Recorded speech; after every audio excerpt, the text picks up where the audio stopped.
Tofalar el jomoğu, Hun kızı. Görkem okugan Germaniyadagı mekendeşimiz medya antropolog, qoom izilдөөчү Gülzat Bayaliyeva. Биздин кичкентай чычканыбыз бар. Хун кызы дейбиз аны. Көлдө жашайт. Укмуштай чаба урат, укмуштай чуңкуйт сууга. Бир мерте хун кызыбыз аюуга кездешип калыптыр. Аюу ага теке берсинип, менменсинип, төбөдөн караптыр. Анан мынтет дейт. Ушу сенин түрүңдү кийбиреген.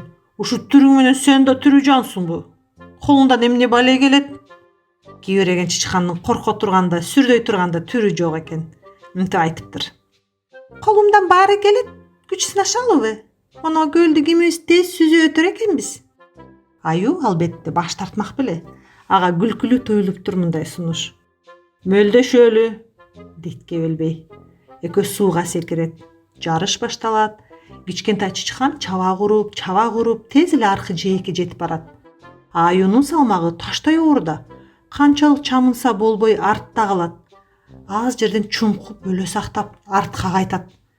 Жине кашаят, арданат. Көлдү айланып тиги жээкке барат чычкандын жанына.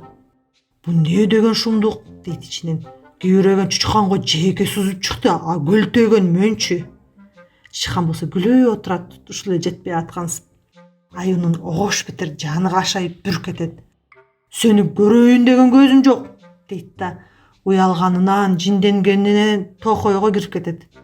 Тофалар ошон үчүн айтат. Жан жаныбарлар ичинен чычкандан өткөн желмогуз жок деп. Анан да теке берсинип, менменсинүү жеткен акылсыз дешет. Аудио чыгармаларыбыздын демөөрчүсү Зуля, жеңил өнөр жай ишканасы.